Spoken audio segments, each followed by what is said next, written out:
This is Dr. Lisa Marie Bobby, and you're listening to the Love, Happiness, and Success podcast.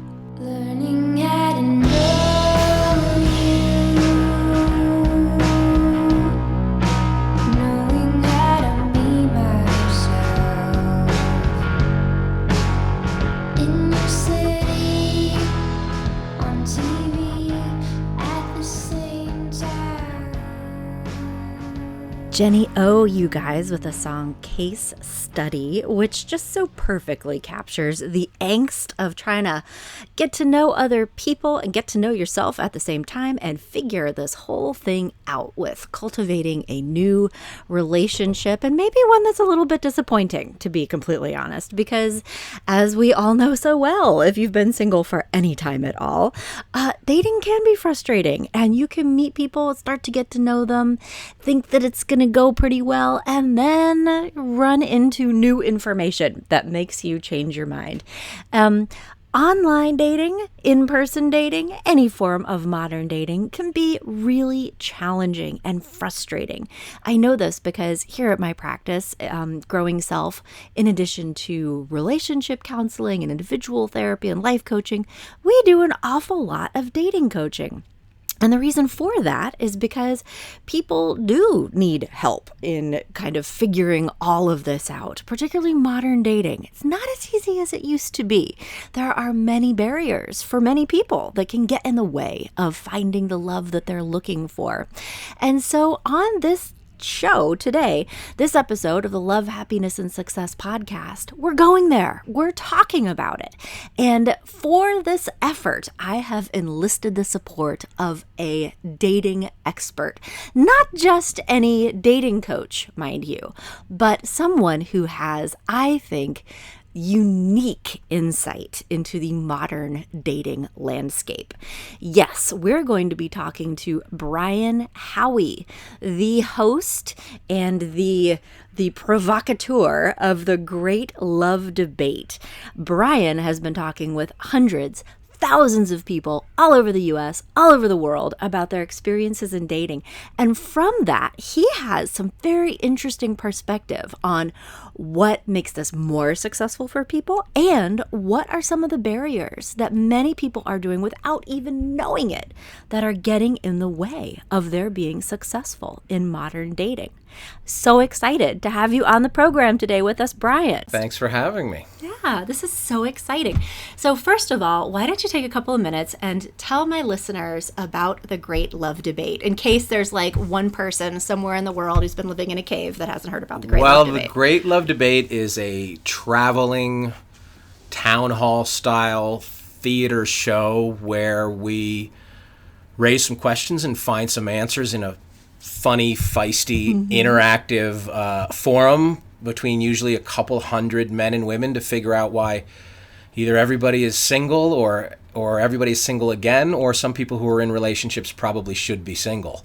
And we get quite a few people in relationships and married people come to these shows and, try and work through the current dating climate and relationship climate that is ever evolving. Yeah. And I have to, just full disclosure, so I did the show with you when you were in Denver once a few years ago, and it was so much fun. It was such an interesting, impassioned discussion. You probably did like the 19th show we'd ever did. Oh now we're gosh. up to 304 shows, and we've been to 81 cities in North America, a bunch of countries, and the shows get bigger and better because we sort of know where all the bodies are buried now, so we really know how to get into it, and people sort of know what to expect when they come to these shows. So, it's not a seminar; it's a really interactive, fun event, and people. We've had 47 couples that we know of get engaged from meeting at a show. Really, just the very act of getting men and women in a room and having a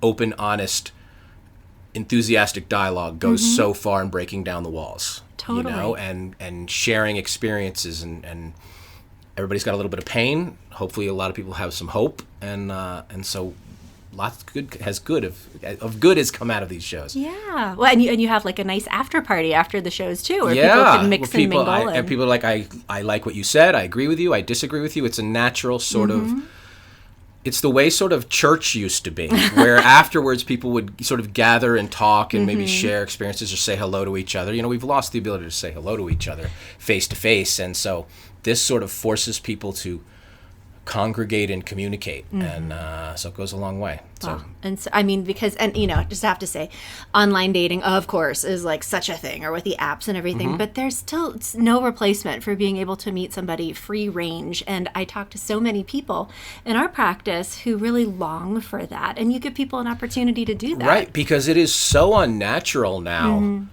to just go up to somebody you don't know and even say hello, or even ask them. People are, we hide behind our Facebook profiles and our online dating apps and our phones, and we always say, get your head out of your apps and talk to each other again. And so we sort of force that to happen, and people are like, oh, this is nice. Yeah. Sort of the way our penmanship has deteriorated because we don't write longhand anymore. Our interpersonal communication skills have really gotten rusty, so we kind of try and bring that back. That's a very insightful point. Yeah. Huh. Even the phone. We talk to each other. A phone now, get into the dating thing. People are like, call somebody up and talk to them before you date them or on the date.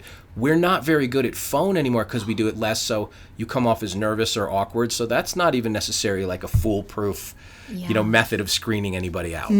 That is a great point. And also I found, so with some of our dating coaching clients, that's one of the things that we often advise people. If you're like texting back and forth with somebody through an app, turn it into a phone call, because you can get so much more information and really tell if somebody's a good fit. But especially the millennials, they're like, they don't want to be horrified. part of a phone call. I know, they're they like, think, what? They're like, it's so weird he called me. It's like showing up at somebody's house. Phone calls for emergencies. And that's the way, if you went back into 20s and 30s, people had to go knock on the door. Right. And so they probably thought the moving to giving that up was strange. So, it's a lot of education and a lot of information, and we try and make it really entertaining. And if you make people laugh, it's a lot easier to make them learn. And we've learned that over the last 4 years or so. Well, I am so excited to learn from you today, Brian, because you have been like boots on the ground in all of these different cities all over the world. And through that, you have come up with some pretty interesting observations about, it seems like, the dating culture in different locations. And maybe we can just start right there, because I have so many questions for you. But, one of the reasons that I was excited to talk with you today is because I had one of the other dating coaches on our team forward me an article, one of many articles that was written about you, but that you talked to somebody, I think, at the Westward, which is a local Denver publication, about the dating climate specifically in Denver. And, we're based out of Denver. Yeah. So what's the deal with Denver? We named every year we put a list out of the best cities and the worst cities in America to find love. And in 2015 and 2016, Philadelphia won that. And we thought maybe no place could ever top Philadelphia.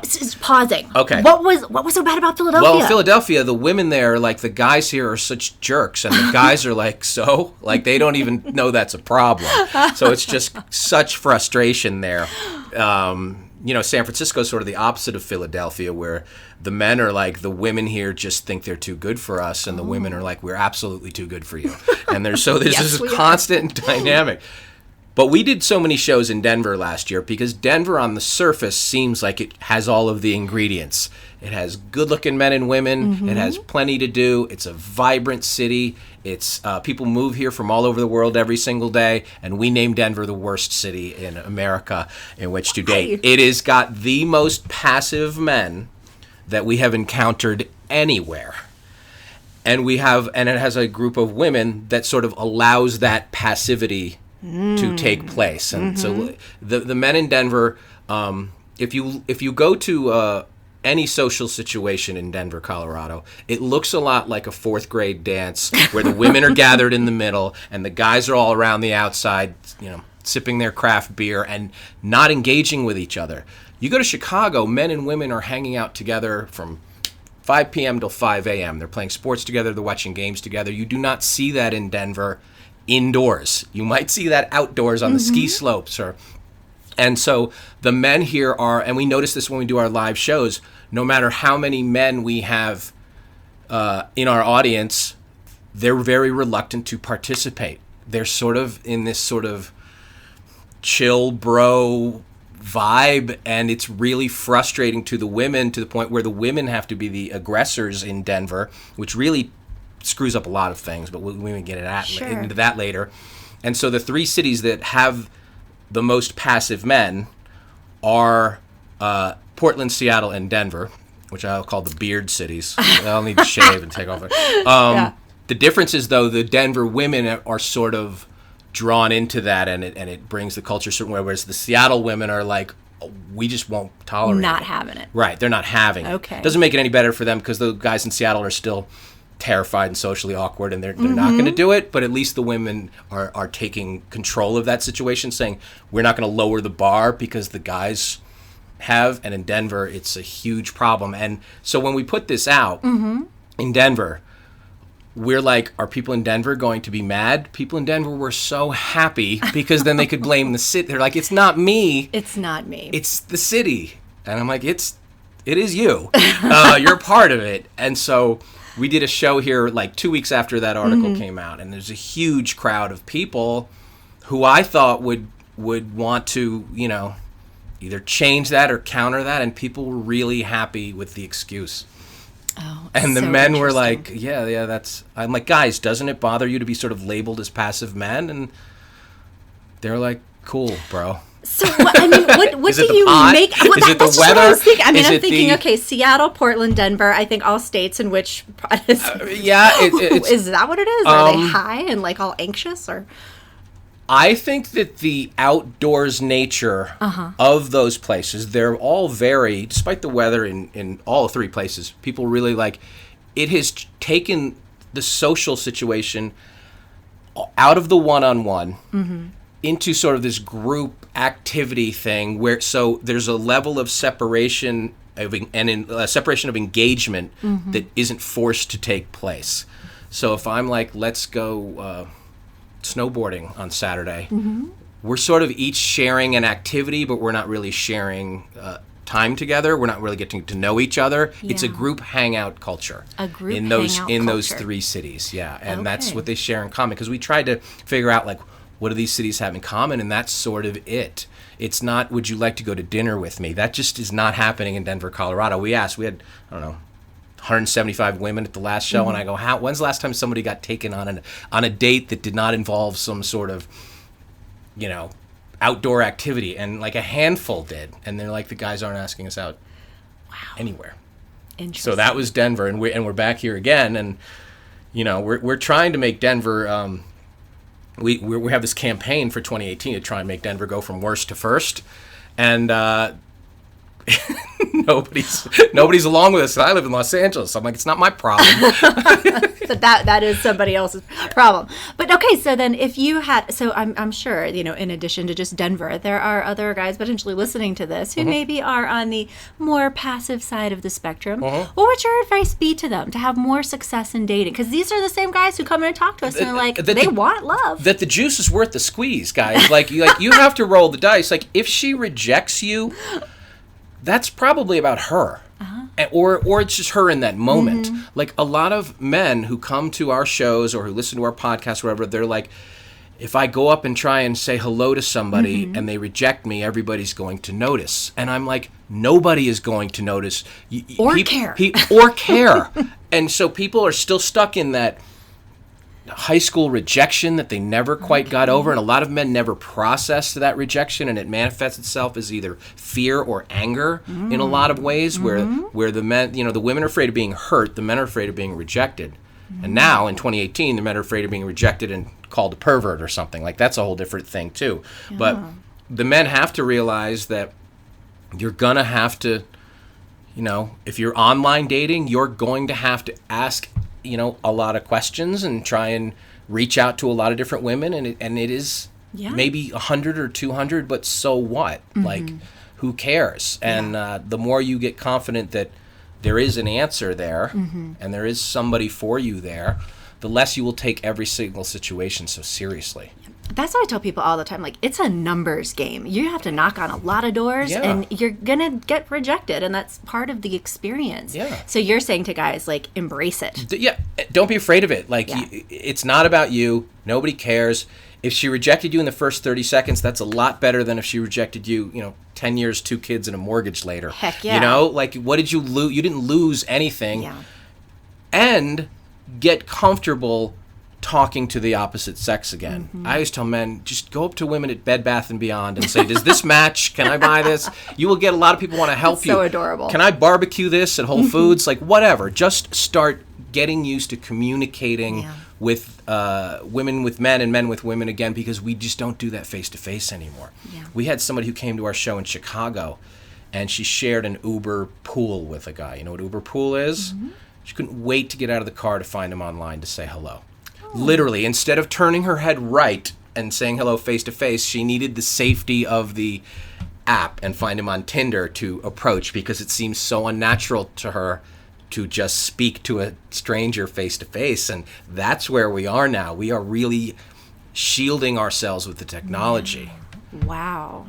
And, the overall biggest reason, people blame the technology, but the technology is really just the reaction to this blurring of the gender roles, the traditional dating gender roles. So You said something so important that, and I hope you're about to talk more about this, about that when women are the aggressors, it kind of like disrupts the force. Well, kind of I thing. mean, Is that it? societally, we have changed. Physiologically, we have not changed. So men are still, especially when you flipped it a certain way in people are 35, they're 15 years ago, we had to pick you up.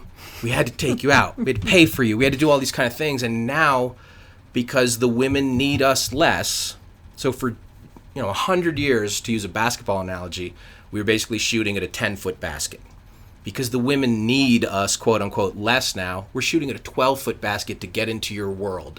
Because the sort of normal things that the men, the provider and the safety and all that kind of stuff, those aren't really relevant as much anymore. So the man is like, well, what does she need me for? What does she want me for? So that extra bit of hesitance really has led to people, reluctant to even take that extra step to ask somebody out, or once you're going out with them to go somewhere, because the men are like, I'm not sure what my role is as male anymore. So interesting. And I wonder if it's almost like not a self-esteem thing, but like a confident, like why It's why a would lack of she self-confidence. want The me? man's Yeah. like, I need to play hero in some way. I Yeah. need to, we had a guy stand up at our show in San Francisco, and we were just talking about like basic chivalry things. And he said, I stopped holding the door because the women stopped saying thank you. And a woman stood up and said, if you need the thank you to hold the door, don't do it. They're both right and they're both wrong. Does that make sense? So there's sort of this weird, like a standoff. what are you doing it for, and what do you need from doing it, when it used to just be normal behavior. And it was normal behavior for people, who 15 years ago things were one way and now it's another way. And so people are really just kind of lost, and it's gonna take some time to sort it out. But we're on a ticking clock here, because the next generation, the upcoming generation, the kid who's 14 now, who's playing video games all the time, by the time he gets to 18, he's going to be able to put on a helmet. Somebody who looks just like Jessica Alba is going to tell him he's awesome and give him a reasonably satisfying experience, and that guy is never going to ask a girl out. Ever. And that's the coming storm. And I don't know how to change that. Well, it's a whole other podcast, Brian, but I mean, we could definitely, I see that already happening in relationships and marriages, where particularly like sexually, there is a generation of men who are not able to really function with actual women. And they're it's getting an so issue. much stimulation. We did a married Great Love Debate show. Just married people. Fun. And I'm not married. The two things that came up the most as a problem in the marriage were video games and porn. Yeah. And when you combine the two, when the video games turn into porn, the guys are going to check out. Yeah. And it's not, you can say like, well, it's not as good as a real thing. The 14-year-old kid now doesn't know the real thing. So he's going to be perfectly happy with whatever it is. So he's like, you mean I have to talk to her and pay money and ask her out and maybe get my heart broken, they're not going to want any part of that. Yeah. No, I already see that. And Yeah. like the, 25, 26-year-old guys that have had access to all this stuff since they were 12 and 13. Yeah. Anyway, Yeah. we are ranging. Get off the porn There's topic, so yeah. many things for us to talk about.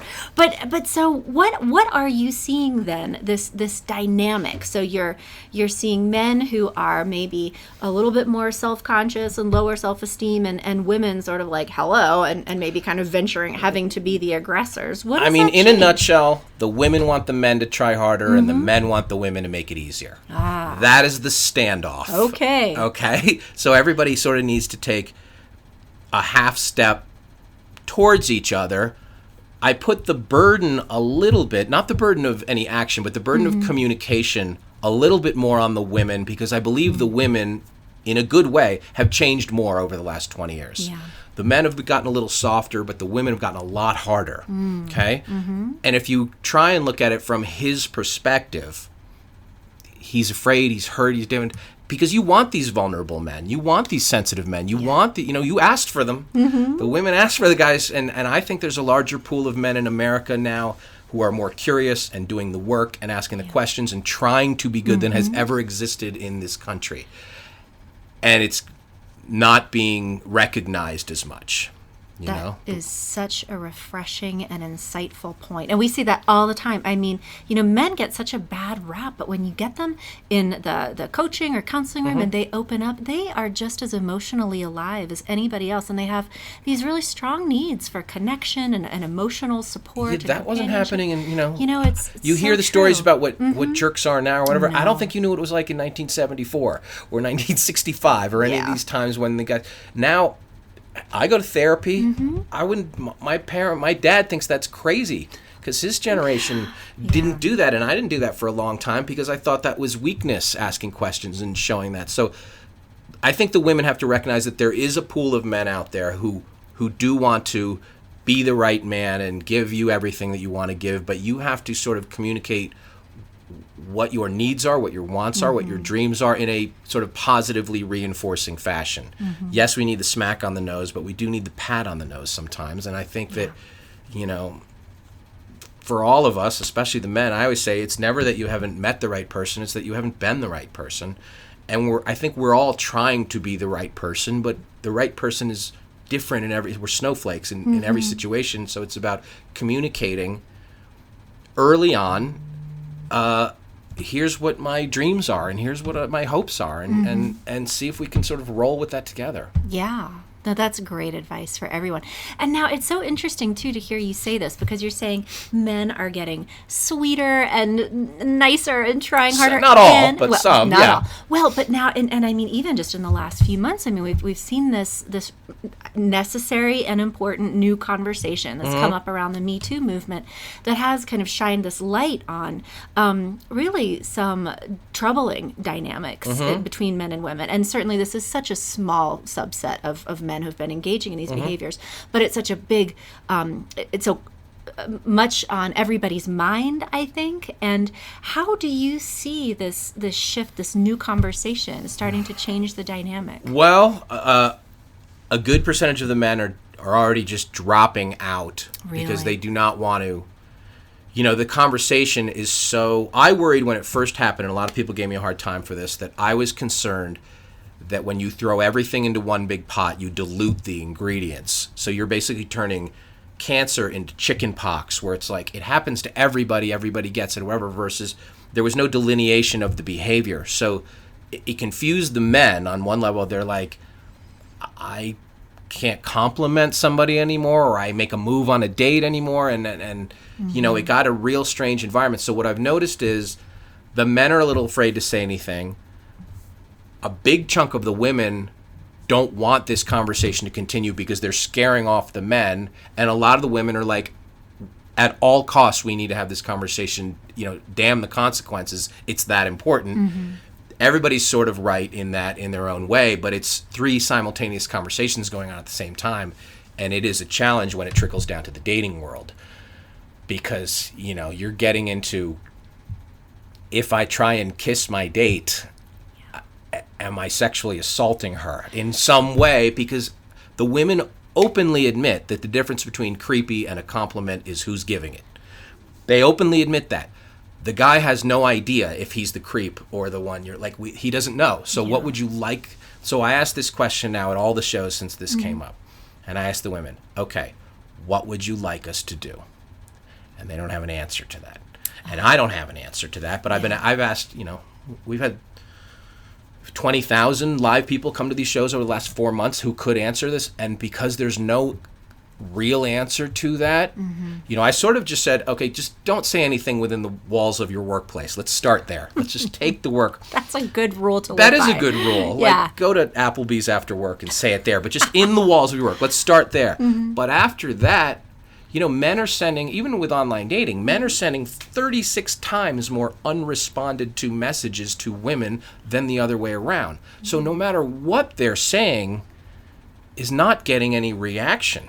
That's why they take these radical steps and they just send these perverted photos. They're trying to get. Is that what that's about? That is the what that shock value? They're trying to get a reaction. Okay. Can I say dick pic on here? Sure. If a guy sends a dick pic to 10 women, 2 will respond.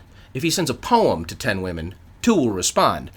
And everything in between. It's such a numbers game. They're not answering anything. Yeah. And so these guys are just so frustrated. They're like, here's the low-hanging fruit, and we'll see if that just gets an answer.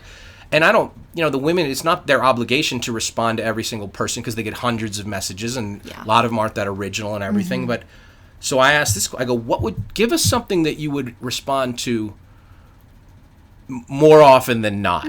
And I think these are the kind of thoughts that the women conversations that they have to have, because the men, I think, are trainable, and a lot of women get mad at me and say it's not my job to train them, but it is your job sort of to give them a roadmap to your happiness. Right. And so, I'm trying to have these sort of big picture conversations. What would you like the guys to do now? Since they're very reluctant to come up to you. They're definitely probably not going to compliment you. And we're trying to get some of those answers. And, it really pretty much comes down to, I think the answer is, at least for the men, is to ask a question where if you were married, your wife would not get mad at you for asking that question. And just start there, which is hitting the ping pong ball over the net and hope she hits it back and go back and forth. Yeah. So, if you want to go up to somebody at Starbucks and say, have you tried the caramel macchiato? Nobody would have a problem answering that. And you get a question and an answer, that's a conversation. If you go up to somebody and say, what size are those jeans, you're getting into a weird area. So I always say, try and keep it at a platonic level, but engage as much as possible. Yeah. And I think that'll help. I think that's great advice, just to be respectful, easy. And if a woman is interested, she will then pick up that conversational ball and bounce it back. If she doesn't bounce back friendly conversation, you can be done. You can be done, and then but ask questions, ask for directions, practice talking to men and women. That you go up to a police officer and ask them something, talk to random people.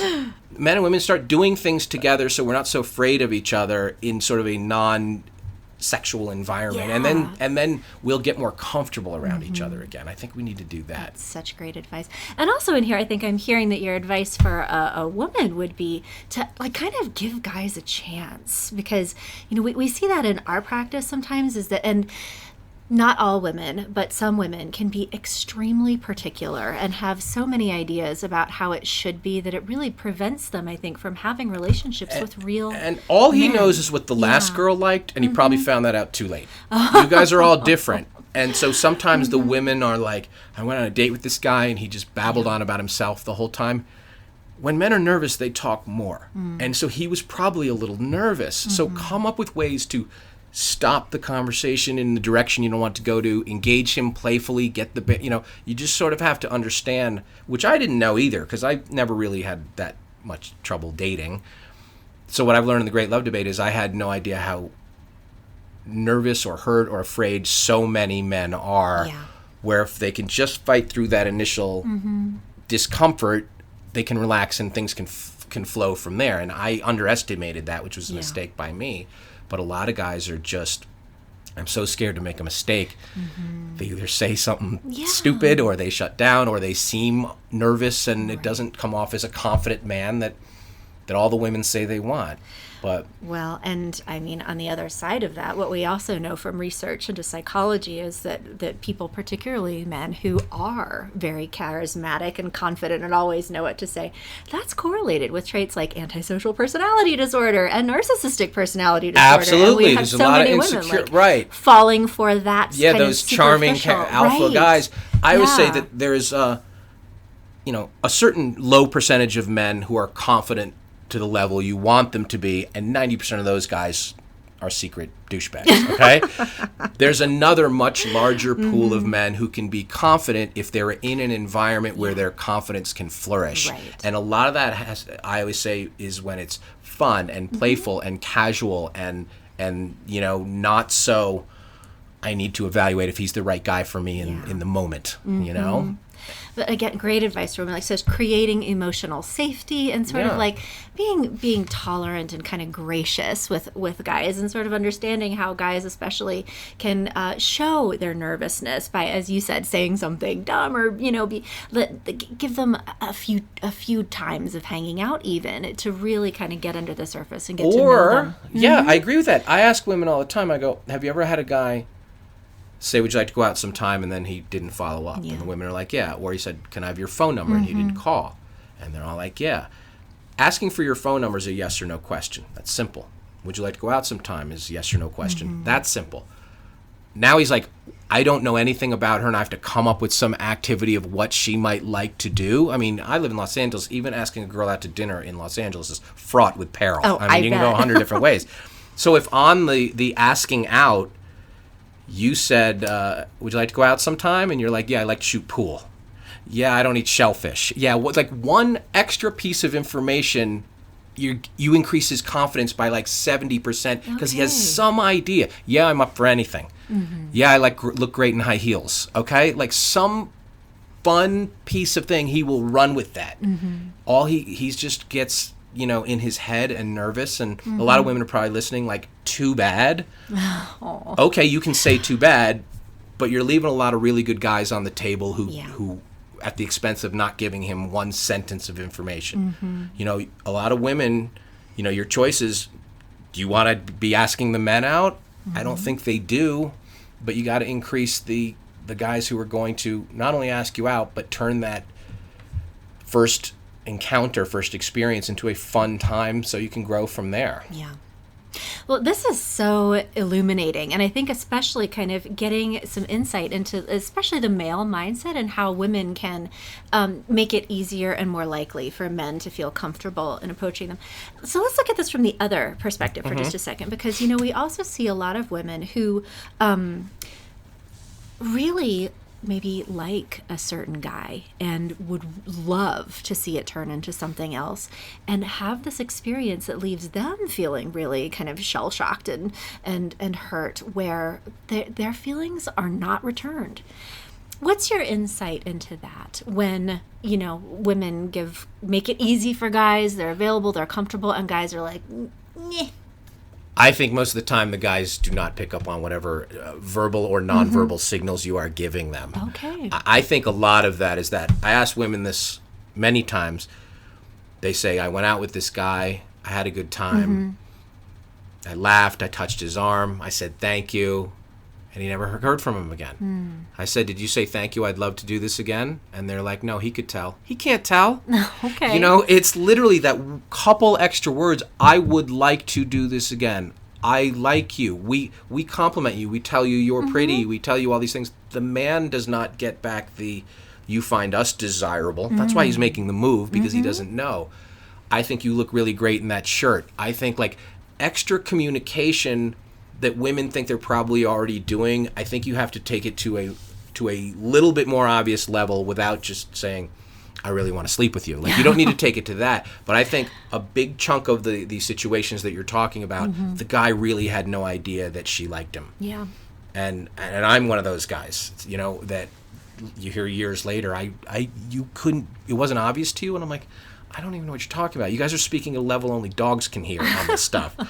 So I think it's a way to to make it seem fun, playful, challenging, a little sporting to the guy. That kind of thing appeals to him. Yeah. So you're putting yourself out there without too much putting yourself out there to be rejected. You're basically, giving him an opportunity to engage and get involved in a situation.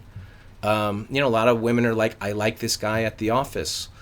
You're going to have to somehow get him, preferably in a group, out of the office so he can see another side of you, or you can, have the conversations that you can't have within these walls. Yeah. And I think, it's sort of like both parties spend a lot of time and energy trying to get out of the friend zone. And a lot of time the other person just doesn't know the way you think that they do. Well, but you're also you're using words like fun and sporting and making it kind of like interesting. Those are chemistry words. We were to not me. scared of each other in the 4th grade. Yeah. It's the more we grew up and dated and whatever, if you keep it down to that sort of, men want to know that this is going to be, and I'm not just talking sexual here, a playful, fun, because they like the game aspect of it in terms of, I can win here, I can do this, so they want to know I'm a fun girl, because fun to them means I'm less likely to get hurt.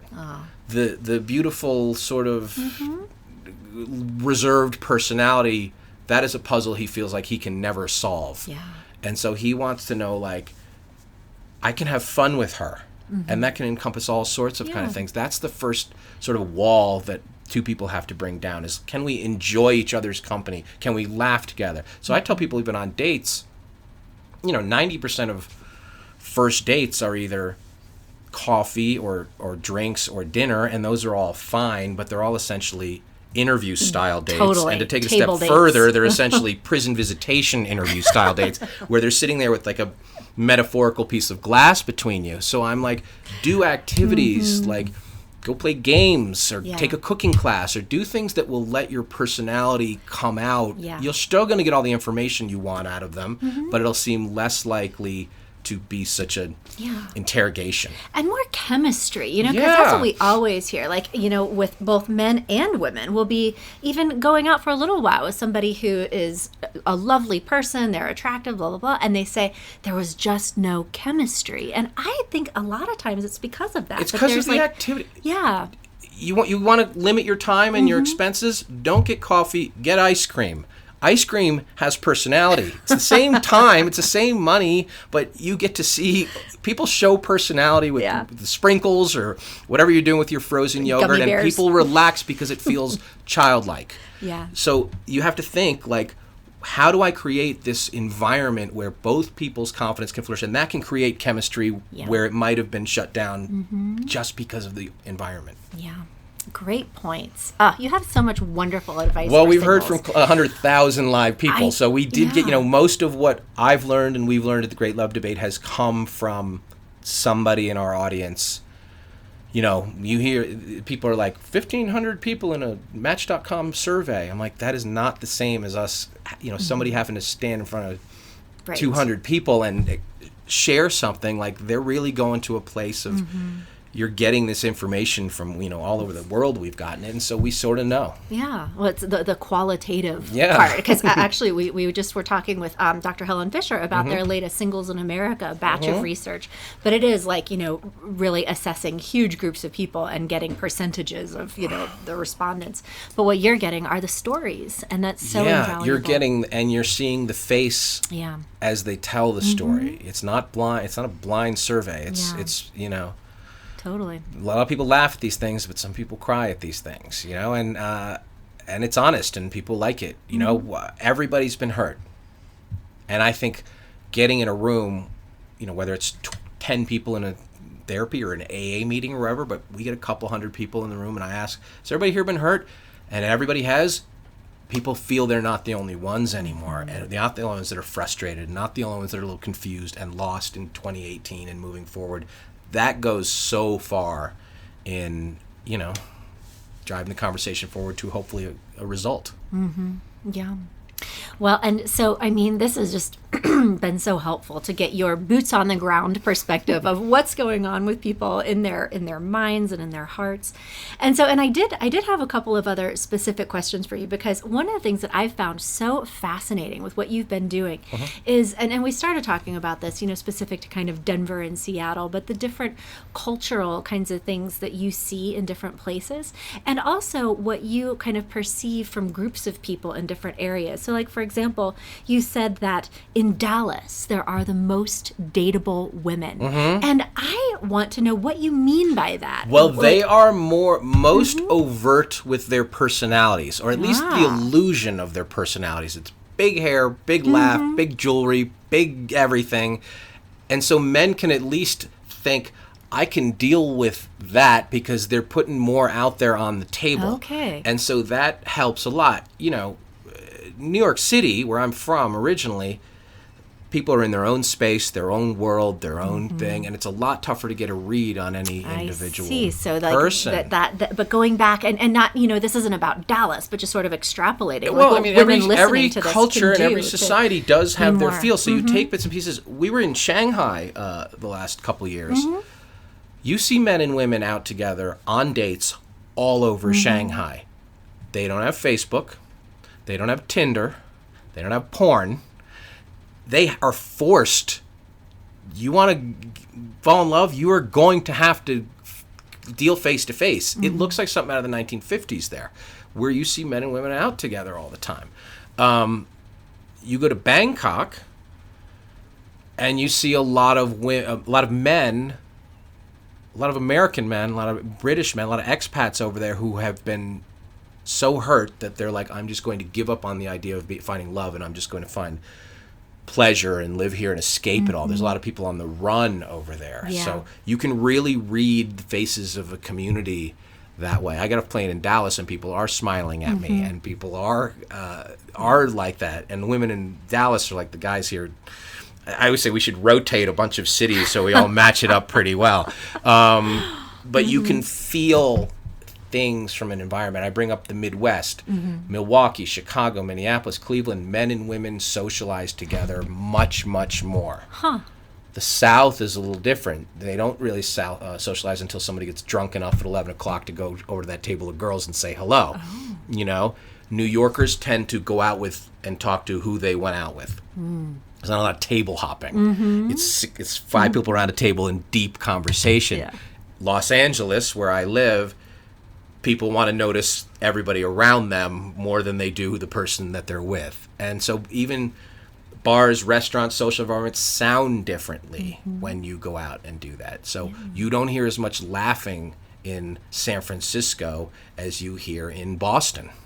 And so I've noticed these things when I go into a city. I don't just do our shows. Like, I literally try and go around and study what is going on there. And some of that has to do with weather. It is much more challenging to date in cities like San Diego or Scottsdale or Los Angeles, where it's nice every single day, because your day-to-day quality of life is pleasant enough that why would I want to mess that up by sitting across from somebody I don't know for 90 minutes? So your sort of need to date, to bond, is not what it is when it's Minneapolis and you're like, we got 4 months of sunshine, we better find somebody. It really does change things. Wow. You are such an astute observer, aren't you? You're like a sociologist, I've been studying this a long anthropologist. time. I've been in show business a long time. But I've been asking these questions mostly of women for over 20 years because I thought if I could get the answers, I would have an easier time. So I have maybe 5% of the answers, but just the very act of being curious, man to man, man to woman, whatever it is, goes so far. And I bring that up. We have done gay shows and Jewish shows, Christian shows, black, college, every possible demo we have done, like a specific show for them.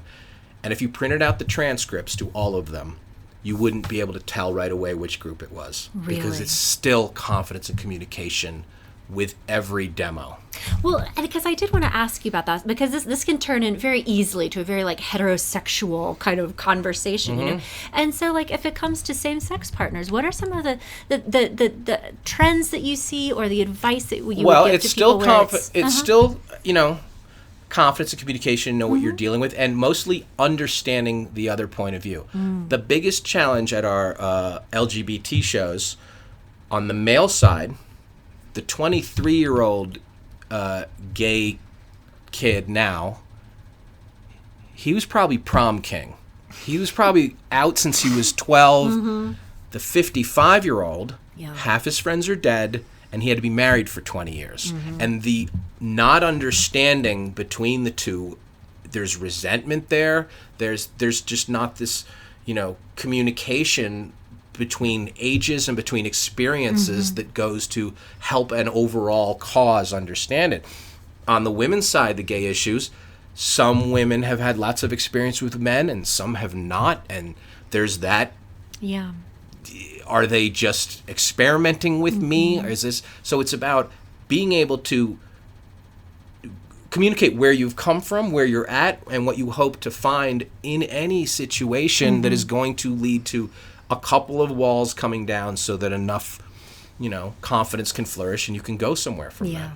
But what you're saying is, I mean, that every person is so unique, and just giving people opportunities to really share themselves and tell their stories, because there is no absolute. And there's no absolute. The only thing we share is we're all a little bit afraid, and we're all a little bit hopeful. And we're all sort of, how it is on that spectrum, that can change hour to hour. Yeah. And so you have to understand that we're all sort of moving targets, and we're trying to get toward this one common goal, is to you know, be happy together or create something together. And so you sort of have to paint a picture to the other person of who you are and what you need and how they can probably fit into that. And that picture may be different 30 days after you meet somebody, but the more information that we can give each other that is positive, great.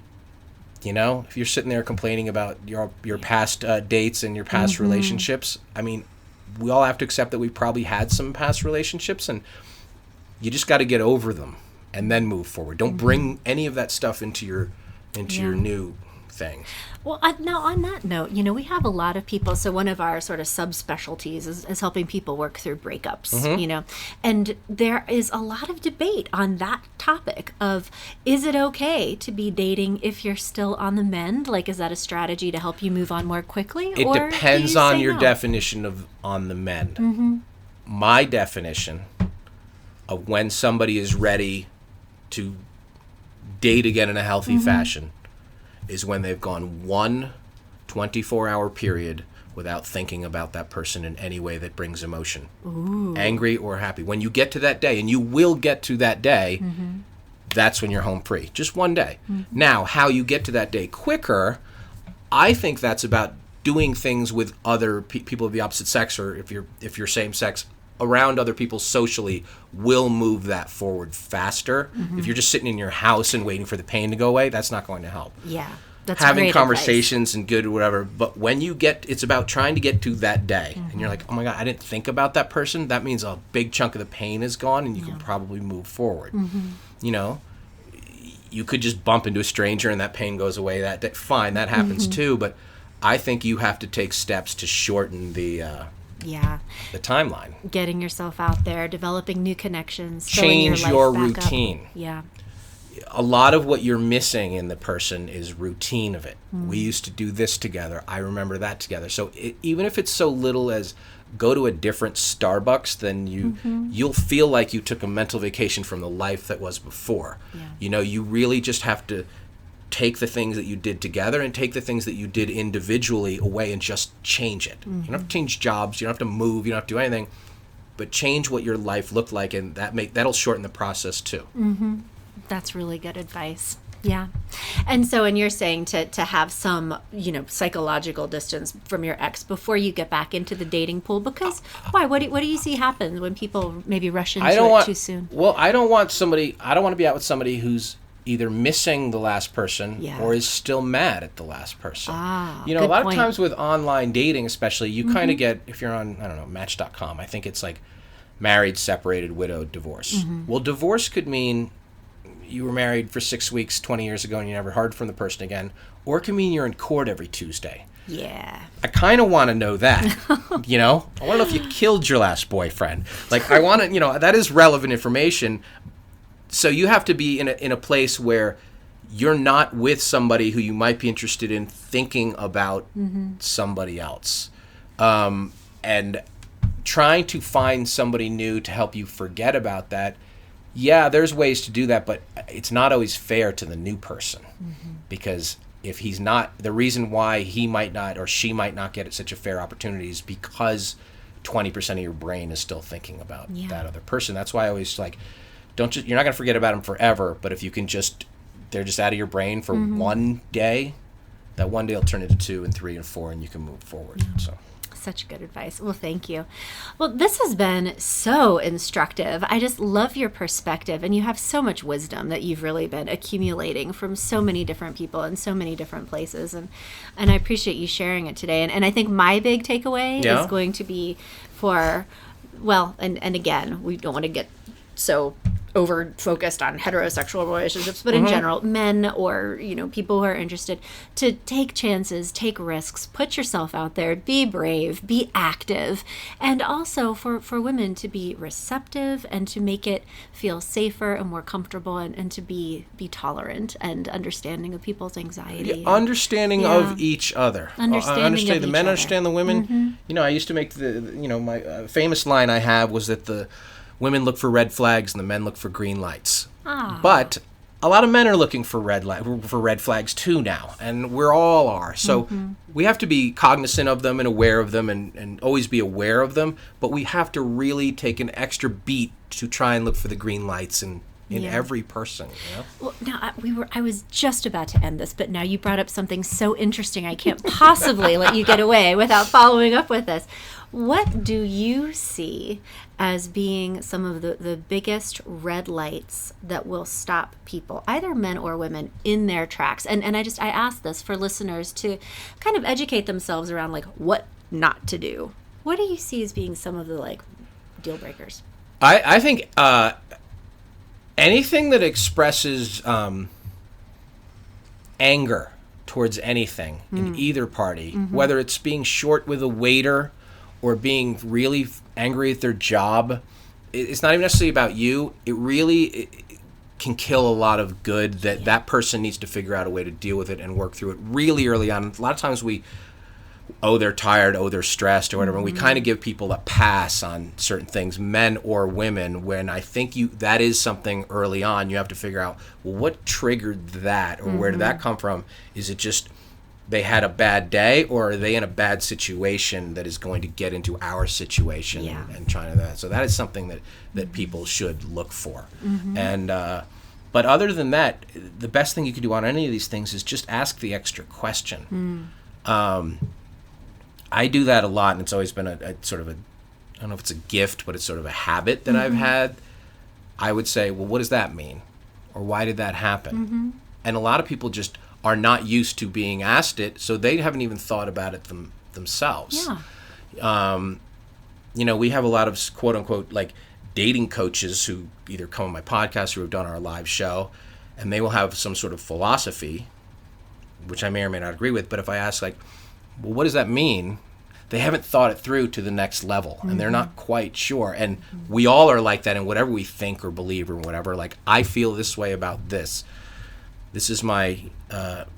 I tell people to get rid of their lists of what they think their type is. Thank you. If you're over 30 and you're still single, you have no type. Your type's not working out for you. And I'm in that category too. So what I mean by that is your answers always will lie outside of your comfort zone. And the best way to get outside of your comfort zone is to not just try new things and shake up routines, but ask questions that you had not asked before, ask follow-ups, and ask it in a way you hadn't before, and just getting more information goes a long way. Okay, so an attitude of curiosity can bust through a lot of barriers. People like it. Yeah. People like when you ask questions about, about you. It shows that you're interested in them, and what you're getting is information of, well, how can I learn from this? How can I engage with this? And how can they benefit from me in their, or she in their world and everything? And we'll do that. Just let's start asking questions of each other again. Well, this has been such a fascinating conversation. Thank you again so much for being here with me today, Brian. Thank you. Thank you for having me. To learn more about Brian Howie and the Great Love Debate, you can go to his website, greatlovedebate.com. You can get tickets to a show in your area. You can check out his podcast, and you can also get involved in coaching with Brian if you want to. So check that out, greatlovedebate.com. You guys, thanks once again for listening, and I'll be back in touch in a couple of weeks with another episode of the Love, Happiness, and Success podcast. In the meantime, Jenny O.